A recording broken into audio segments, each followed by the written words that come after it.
It was a bright and sunny afternoon when John, a 25-year-old man with a playful sense of humor, found himself wandering through the streets of London. He had always dreamed of visiting the city, and now, with his best friends by his side, the trip was finally a reality. They had spent the morning visiting iconic landmarks, the Tower of London, Big Ben, and the London Eye. John was in high spirits, enjoying the city's sights and sounds. After a quick lunch at a local cafe, John and his friends decided to head toward Buckingham Palace. John had heard about the famous royal guards, who stood silently at their posts, looking stern and serious in their tall hats and red uniforms. John was fascinated by them. He'd seen them in pictures, but seeing them in person was different. It was like stepping into history. As they walked toward the palace, John's friends joked about how serious the guards always looked, never moving, no matter what happened around them. They laughed and pointed, imagining what it would be like if the guards ever smiled or showed any emotion. John, however, had a different idea. He always liked to push the limits with pranks and jokes, and his mind was already racing with ideas. He had picked up a fake snake earlier that day from one of the souvenir shops. It was small and looked very realistic, made of soft rubber but shaped to look like a real snake. It had been a funny purchase at the time, just something to laugh about later, but as John watched the guards, an idea began to form in his head. What if I could get the guard to react? He thought, a mischievous grin spreading across his face. He imagined how funny it would be to throw the fake snake at one of the guards, watching as they jumped or showed some kind of reaction. It would be the perfect prank, harmless, yet hilarious. John couldn't help himself. His friends would surely laugh, and he would have a great story to tell when he got home. He wasn't the kind of person to shy away from a joke, and this was a golden opportunity. He quickly decided he would go for it. He'd throw the snake at one of the guard's feet and then quickly walk away, leaving the guard confused and wondering what just happened. His heart raced as he walked closer to one of the guards standing motionless near the palace gates. The guard's face was serious, almost unblinking. John noticed that despite the crowd around them, the guards never seemed to break character. They stood still, like statues, while tourists took photos and chatted loudly. John felt a little rush of excitement. He was about to do something nobody else had dared to try. His friends, who hadn't noticed what was going on in John's mind, were busy taking pictures of the palace. He pulled the fake snake from his bag, hidden from view, and held it in his hand, ready for action. For a moment, he hesitated. Was this really a good idea? What if it wasn't as funny as he thought? But then, he remembered the fun he had with pranks back home, and the thrill of pulling off a successful joke. John's excitement overpowered his hesitation. "This is going to be great," he whispered to himself, already imagining the moment the guard would jump or react in surprise. Without another thought, he took a deep breath and began to move toward the guard. John's heart raced as he took each step closer to the royal guard. His mind was buzzing with excitement. He had to admit, he was a little nervous, but the thought of pulling off the perfect prank made him feel like a kid again. He could already imagine the look of surprise on the guard's face when the snake hit the ground near him. The more John thought about it, the more he couldn't help but grin. This was going to be hilarious. The guard stood still, his eyes fixed straight ahead, and his posture rigid, as though nothing in the world could distract him. John noticed how serious the guard looked. He was dressed in a red coat with gold buttons, black pants, and, of course, the famous tall black hat. He seemed like a statue, almost lifeless, and that only made John's idea even more appealing. The guard's unwavering attention to his post was like a challenge to John's playful spirit. John glanced at his friends, who were still busy taking pictures of the palace. They hadn't noticed what he was planning. They were chatting and laughing about the sights they'd seen earlier, but John's mind was entirely focused on the task at hand. This was his moment. He could already picture the laughter and praise he would receive once he pulled off the prank. Everyone would be talking about it for days. He took a quick look around. The crowd was large, but there was enough space between people to move in close without being noticed right away. A few tourists were standing nearby, chatting excitedly, but none of them seemed to be paying attention to him. John's hands were a little sweaty, but he gripped the fake snake tightly, hiding it behind his back as he got closer. His legs felt like they were moving automatically, but his mind was racing with thoughts of what would happen next.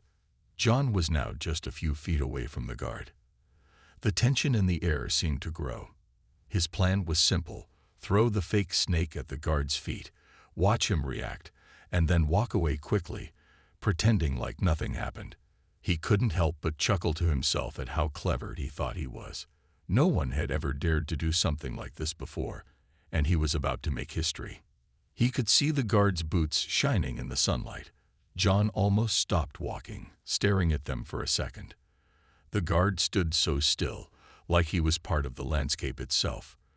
But that was the perfect opportunity. John took a deep breath, looked around one last time to make sure no one would stop him, and then moved into position. With one swift motion, he dropped the fake snake onto the ground in front of the guard, just a few inches away from his feet. The snake landed with a soft thud. For a moment, everything seemed to freeze. John stood there, holding his breath, waiting for the guard to react. Nothing happened. The guard didn't flinch. He didn't even blink. John's heart skipped a beat. His plan hadn't gone the way he imagined. The snake sat there on the ground, unmoving. The guard continued to stare straight ahead, completely ignoring it. John felt a wave of confusion wash over him. He had expected something, anything, by now. Maybe a slight reaction, or at least some acknowledgement that the guard had noticed the snake. But there was nothing. The guard was like a statue, unaffected by John's prank. John's excitement began to drain away, and he stood frozen, staring at the snake lying in front of the guard's feet, wondering what he should do next. The seconds felt like hours. John had no idea if he should laugh, apologize, or simply walk away. He had expected more, but instead, he was left standing there, feeling a bit foolish. What had he done wrong? Did he misjudge the guard's reaction, or was it possible that his prank was just not as funny as he thought? For the first time since he had come up with the idea, John started to second-guess himself. What if this was a mistake? What if something worse happened next? John stood frozen, his eyes locked on the fake snake lying motionless on the ground. He had expected a reaction, a jump, a flinch, or at least a change in the guard's posture. But nothing happened.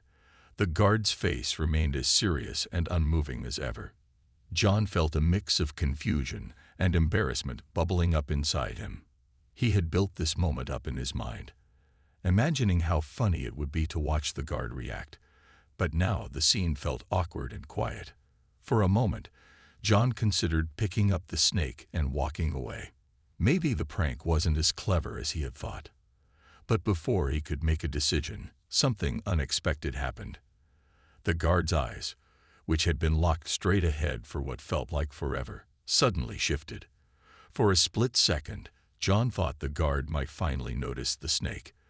But instead of jumping or even acknowledging it, the guard took a small, deliberate step to the side, still without breaking his serious composure.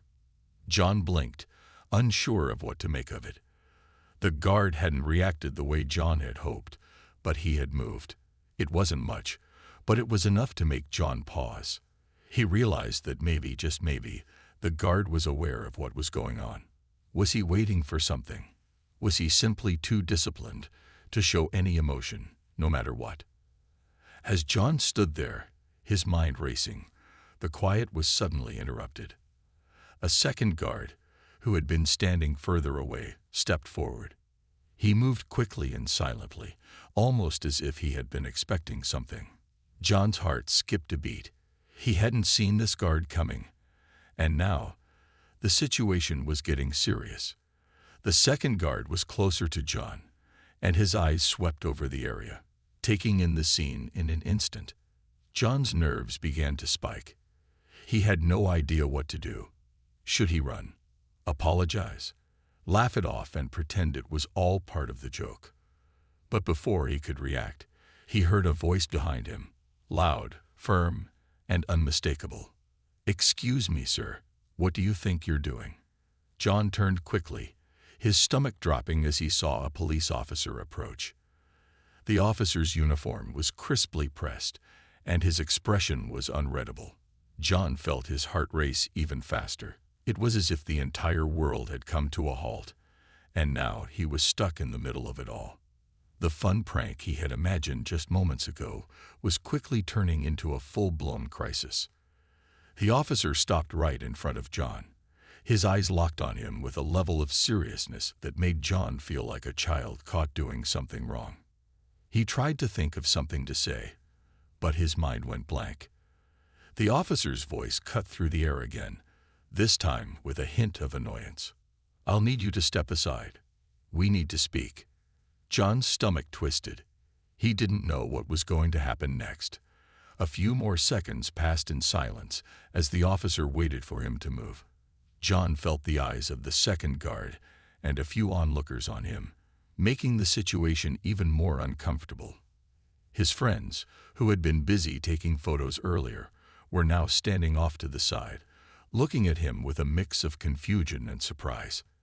They had no idea what was going on. John couldn't believe how quickly things had spiraled. He had thought throwing a fake snake would be funny, a harmless joke that would make everyone laugh. But now, with the officer standing before him and the royal guard looming nearby, it didn't seem funny at all. He felt a rush of regret and uncertainty. What had he been thinking?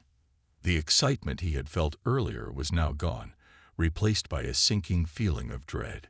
John could feel the weight of the situation pressing down on him, and he realized that the joke he thought would be so harmless had just become something much more serious. The police officer's gaze was sharp and unyielding as he stood in front of John, waiting for him to respond. John's mouth went dry, and his heart beat wildly in his chest. It felt like the entire world had stopped, and he was trapped in this moment of complete confusion. The guard, still silent and unmoving, now felt like an even bigger presence. John could feel the weight of his actions pressing down on him. What was supposed to be a harmless prank had suddenly become something he couldn't undo. The officer didn't say anything more right away. Instead, he glanced down at the fake snake lying on the ground near the guard's feet, then back at John. His face was serious, almost stern, but there was no sign of aggression. Just a calm authority that made John even more nervous. For the first time in his life, he felt like he had seriously messed up, and there was no easy way out. John's friends, who had been standing off to the side, now stepped closer, their faces full of concern. They were looking at him with wide eyes, probably wondering what had just happened. John could feel their judgment. It was clear that this prank hadn't turned out the way any of them had imagined. His friends were quiet, unsure of what to do next, just as confused as John was. The officer took a step closer, his eyes narrowing. "You realize you can't just throw things at the guards like that, right? Especially not something like this," he said, his voice calm but firm. "It's a serious offense to cause any disruption near the royal guards." John opened his mouth, but no words came out. He had no idea what to say. In his mind, it had all seemed so harmless. He didn't mean to cause any trouble. The idea of throwing a fake snake had seemed like a fun joke, a little laugh to break up the day's sightseeing. But standing there, facing the officer and seeing the expressions of those around him, he realized how wrong he had been. The officer continued, "The guards here are responsible for the security of the royal family, and they can't be distracted by anyone. It's not just about a joke. There's security protocol to follow." The officer's voice was calm, but John could hear the seriousness in it. He hadn't thought about that part. He hadn't realized that his harmless prank could be seen as something much bigger. What if the guard had reacted differently? What if someone thought there was a real threat? John's mind raced. He could feel the eyes of the people around him on his back. It seemed like everyone was waiting for him to explain himself, to make it all go away with a few words. But no words came. The tension hung in the air, and John felt small under the officer's gaze. His chest tightened with the sudden realization that the consequences could be far worse than he ever imagined. The second guard, who had been standing nearby, had now moved closer to the officer. He hadn't said anything yet, but John noticed that the guard's expression had changed. Where before there had been no sign of emotion, now there was a hint of disapproval in the guard's eyes. John knew he had crossed a line. He wished more than anything to take back the moment he had thrown the snake. The officer motioned for John to step aside. He could feel his legs moving automatically, like he was no longer in control. The realization of what he had done was sinking in, and it was hard to ignore the wave of regret that washed over him. John had thought he was just playing a harmless prank, but now, standing there with the officer and two royal guards, he realized how foolish he had been. As he stepped to the side, the officer gave him a brief look before turning to speak to the second guard. The weight of the situation settled even heavier on John's shoulders. He had done something that could have led to far worse consequences than he had ever imagined. The playful moment he had wanted to enjoy was now over, replaced by a deep sense of guilt. John could only hope that the officer would let him off with a warning. But even that felt like a small mercy, considering how badly things had gone. John's mind was spinning as the officer turned his attention to the second guard. It felt like time had slowed down, and every moment seemed to stretch out forever. He couldn't shake the feeling that he had just made a huge mistake. What was supposed to be a harmless prank now felt like a reckless decision. He stood there, unable to move, trying to gather his thoughts as the officer spoke to the guard in low tones. The officer glanced back at John. His face was still calm, but there was a sternness in his eyes that made John feel like he was in trouble. John had hoped, even briefly, that maybe it would all blow over with a simple apology. But as the seconds ticked by, he knew this wasn't going to be that easy. "Sir," the officer said, addressing John with a tone that left no room for argument, "you've caused a disruption here, and we take these things very seriously.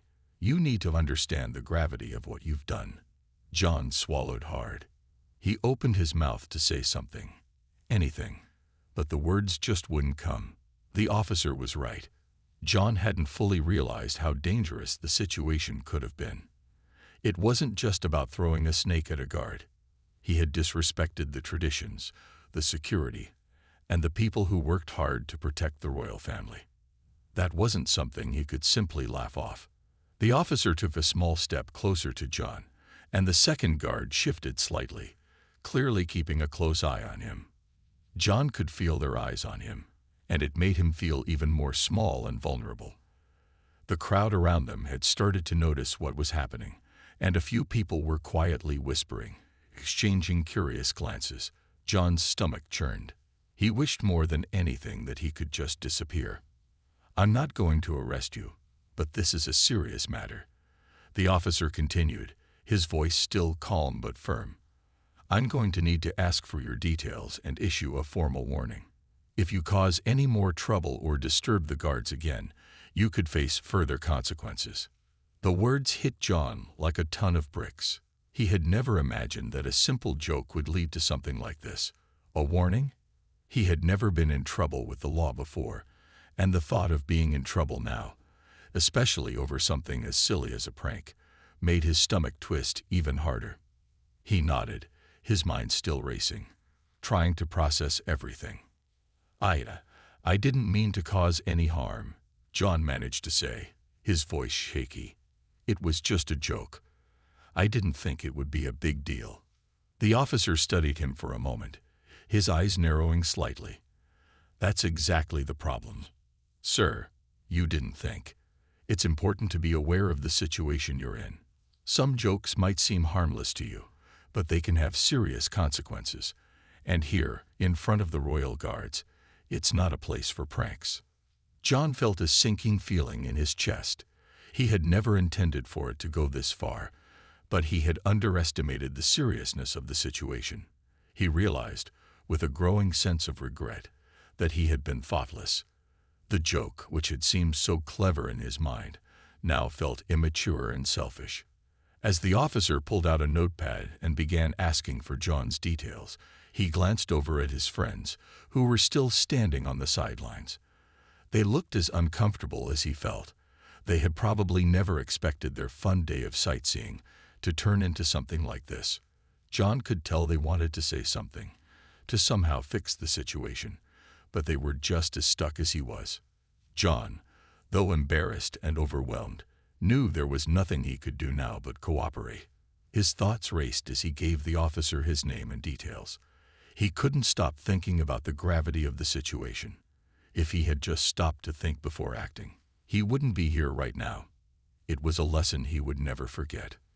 Once the officer finished writing down the details, he looked at John once more. "Consider this your warning," he said, handing him a small slip of paper.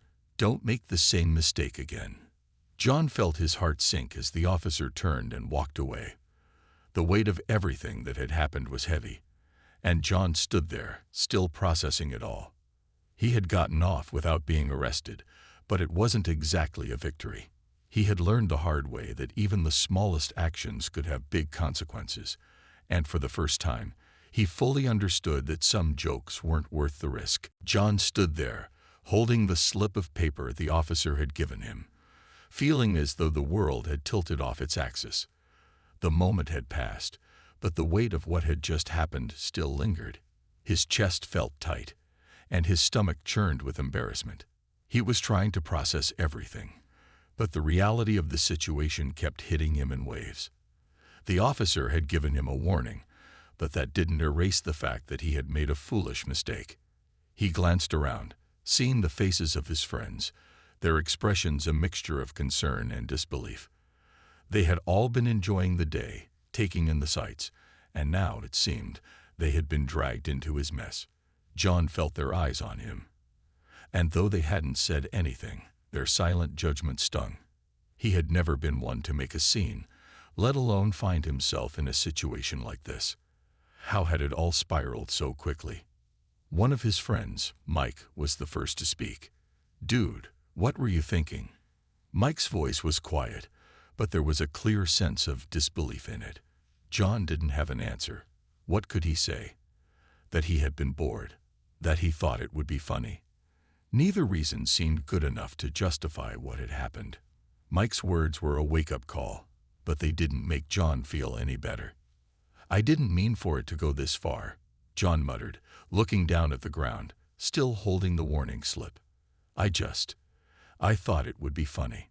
His friends exchanged looks, and John could tell they were struggling to understand. To them, it had probably just looked like a silly prank, and it had started that way, but everything had escalated so quickly that it didn't seem funny anymore. John could feel the tension between them, the quiet discomfort that had settled into the air. It was as if their fun day had been spoiled by one bad decision, and now they were stuck in this awkward moment. The guards had gone back to their posts, and the officer was now speaking to them, likely filling them in on what had happened. The whole situation felt unreal, like it was happening to someone else, not him. John just wanted to get out of there, to leave the crowd and disappear somewhere quiet. But he knew he couldn't escape the fact that he had made a mistake, one that could have had far worse consequences. As they began walking away from the scene, John's mind wandered back to the officer's words. "It's not just about a joke," the officer had said. "It's about understanding the situation." John hadn't understood that at first. He hadn't taken into account the seriousness of where he was or what he was doing. But now, standing there with his friends, he saw how easily things could have gotten out of hand. What if someone had thought the fake snake was real? What if it had caused panic? John shuddered at the thought. He hadn't considered any of that in the moment. "Hey man, it's all right. We're just glad you didn't get in more trouble," Mike said, trying to reassure John as they walked toward the exit. His tone was gentle, but John could tell that things weren't quite the same. The fun, carefree mood of the day had vanished, replaced by an uncomfortable silence that neither of them knew how to break. "Yeah," John replied, his voice barely above a whisper. "I got lucky. It could have been worse." His other friend, Sarah, spoke up next. "Don't beat yourself up about it too much. You made a mistake, and you learned from it. That's all anyone can do." John nodded slowly, but he didn't feel reassured. He had made a serious mistake, and no amount of comforting words could change that. He knew that what had started as a harmless prank had turned into a lesson about respect, responsibility, and the importance of thinking before acting. As they continued walking, John couldn't shake the feeling that he would carry this moment with him for a long time. It wasn't just the warning that bothered him. It was the realization that some actions had consequences far beyond what he could predict. This wasn't just a lesson about guards or pranks. It was about life itself. And though John didn't know it yet, this moment would shape the way he approached decisions in the future. He was determined to never make the same mistake again. As John and his friends continued to walk away from the scene, the weight of the day's events still lingered heavily in the air. The excitement they had felt earlier seemed like a distant memory now. The carefree laughter that had echoed around the streets of London was replaced by quiet footsteps and uneasy silence. John kept his head down, unable to shake the feeling of embarrassment that clung to him like a shadow.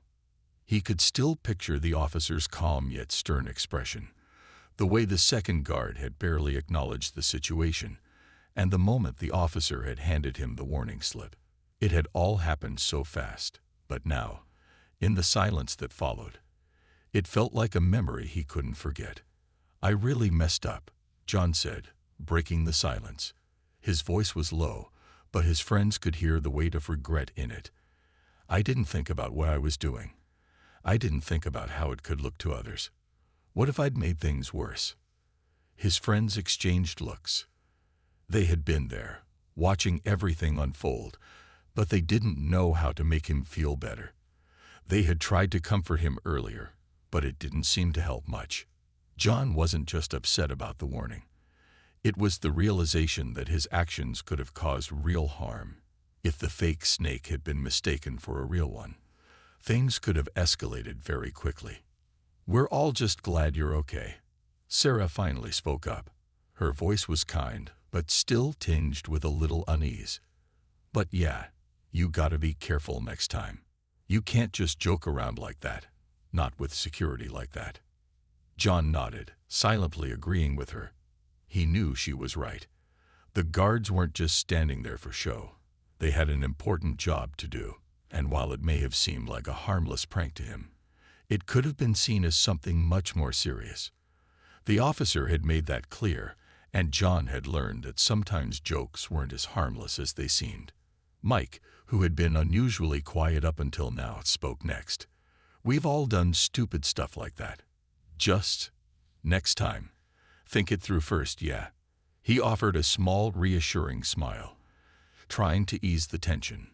"No one got hurt, and you got a warning instead of something worse. That's a win, right?" John forced a smile, appreciating Mike's attempt to lighten the mood.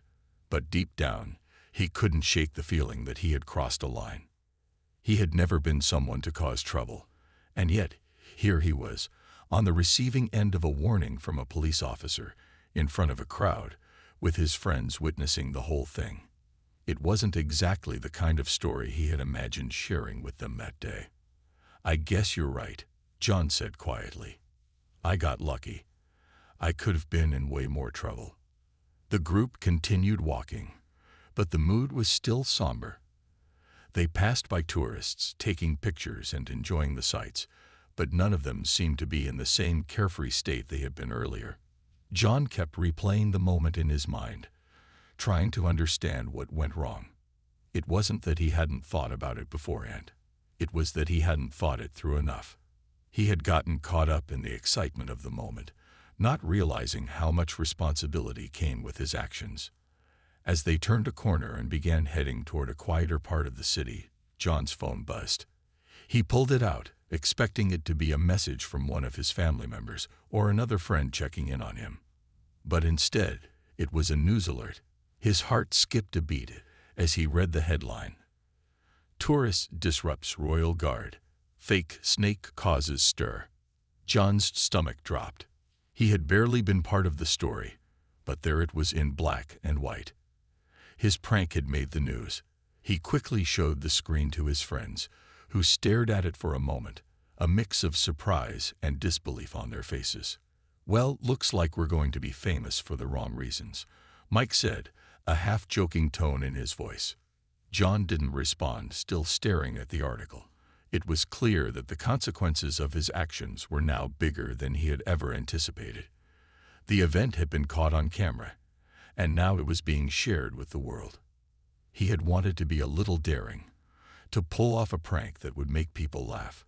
But instead, he had made a mistake that was likely to follow him for some time. "We'll just have to lay low for a while," Sarah added, trying to ease the tension.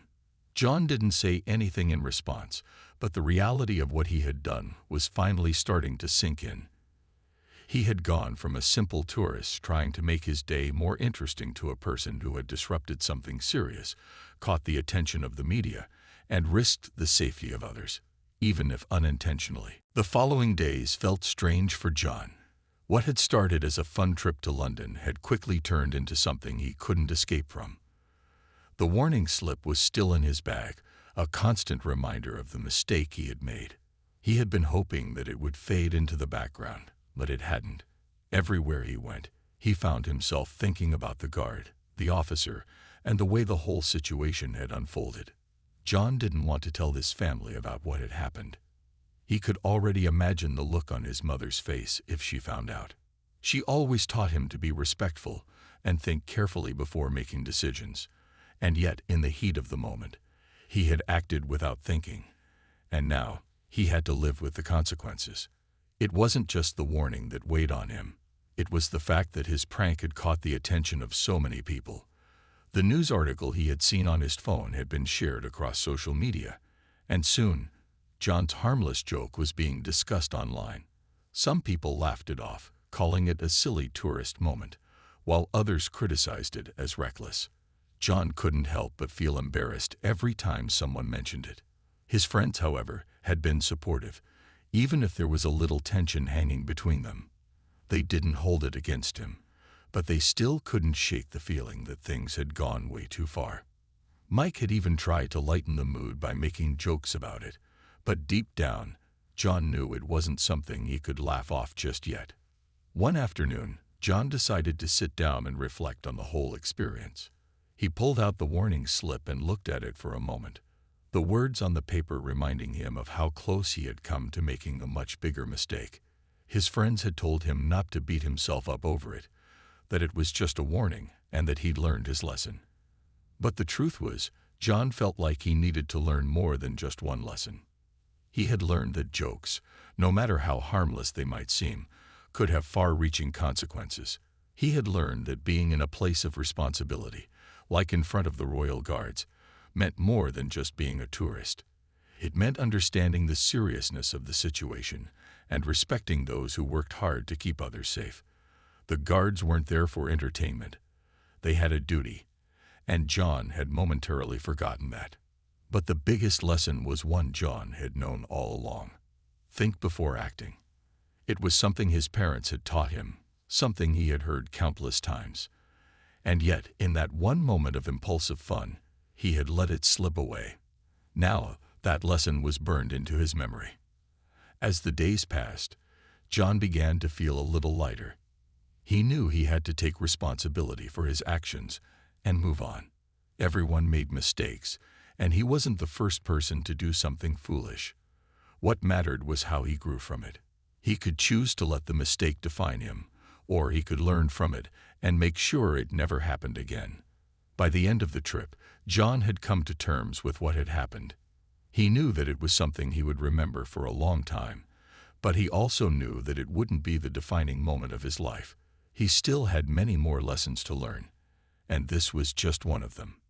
Before heading back home, John took one last stroll around London, this time with a more thoughtful attitude. He admired the sights with a new sense of respect, understanding that every place had its own rules, its own people, and its own history.